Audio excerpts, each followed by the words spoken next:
கூட கோவம் வந்துடும் உங்களுக்கு கொடுக்குறா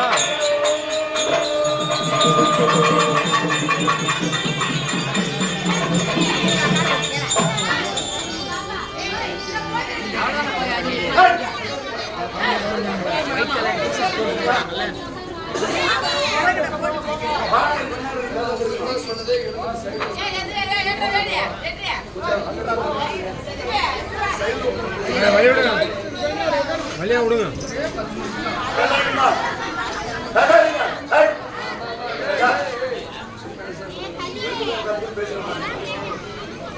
வணக்கம்.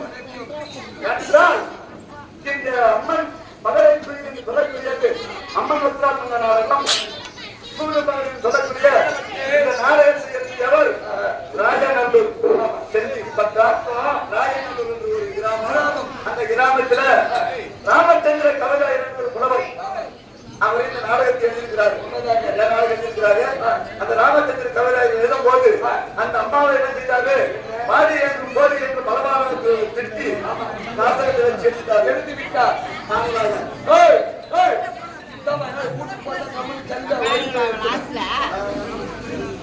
என்ன சொல்றது புரியுதா? ஃபர்ஸ்ட் கொடுங்க.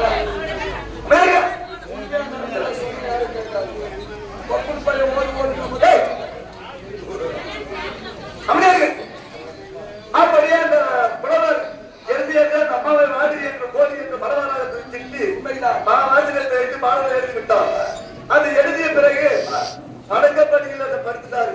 ஏன்னா மாயெல்லாம் புண்ணாகி நோய்வாய்ப்பட்டு எழ முடியாமல் சாப்பிட முடியாமல் படுத்தபடியில் ஆயிட்டாரு. அப்புறம் அசிரியர் ஜனம் வந்து சொல்லுறா, ஐயா அந்த அம்மா பாஞ்சாலி அம்மன் அக்னியிலே பிறந்தவர்களை வளர்ந்தவள், அவரை வந்து மாறி என்று போடி என்று பலவாறாக திட்டி வாசகத்தை வச்சு எழுதியிருக்கிறார். அப்படி எழுதினால்தான் நோய்வாய்ப்பட்டு மாயெல்லாம் புண்ணாகி படுத்தபடியில் இருக்கிறார். அது மறுபடியும் அந்த நல்லா அந்த அம்மாவை வச்சு புகழ்ந்து பாட வேண்டும். புகழ்ந்து பாட அம்மாவை பற்றி புகழ்ந்து பாட ஒரு பாடல் எழுதினா நல்லாயிரும் அப்படி என்று சொல்ல, அதற்கு பிறகு அவர் என்ன எழுதினாரா, வில்வலை பார்த்த அர்ஜுன் வில்வலை நாடகத்துல அந்த பாட்டு எழுதிக்கிறாரு. என்னன்னு பாஞ்சல நகரம் போகின்ற போது அந்த அர்ஜுனன் பாடிக்கொண்டு போகிறார். என்னன்னு பார்க்கிறாரு, கண்ணியார் கோபாலை கல்யாண காட்சியை கண்குளிர கட்டு வருகிறோம், மஞ்சுளரை போல மங்கையார் கோபாலை மங்கை மனம் பார்த்து மறுக்க வருவோம், மாதாவும் நாம் மறுவேலமா சென்று மங்கை மனம் பார்த்து மறுக்க வருவோம். அப்படி கணவனாக பேசி அந்த அம்மாவை பெருமைப்படுத்தி எழுதிய பிறகு அந்த நோய்வாய்லாம் நல்லா ஆனால் நாங்கள் இருக்கிற நாடகத்தில் உள்ளபடி நடிக்கிறோம். நடித்தாலும் பாடி என்று சொல்ல மாட்டோம். கிடையாது. ஆமா, பாடி என்று சொல்றது கிடையாது. என்னாடி என்னாமல் பேசுறது இருக்குது. நாம் என்ன பண்றோம், என்னன்னு என்னாமல் பேசுறோம். அண்ணி எப்படி சொல்றோம், என்ன அண்ணியே அது இருக்குது. என்னாடி இருக்குது. என்னன்னு என்னாமல் பேசுறா ஏற்றப்படுகிறார். அப்படி என்று நாம் அந்த அம்மாவை திட்டது கிடையாது. நாடகத்தில் உள்ளபடி நம்ம நடிக்கிறோம். சித்திரவதை செய்வோம். ஏன்னா நடித்து காட்டினாதான் மக்களுக்கு இது புரியும். அதனால் நம்ம தம்பி மோகன் தாஸ் நம்ம திருப்பத்தூர் தான் பெரியார் நகரு.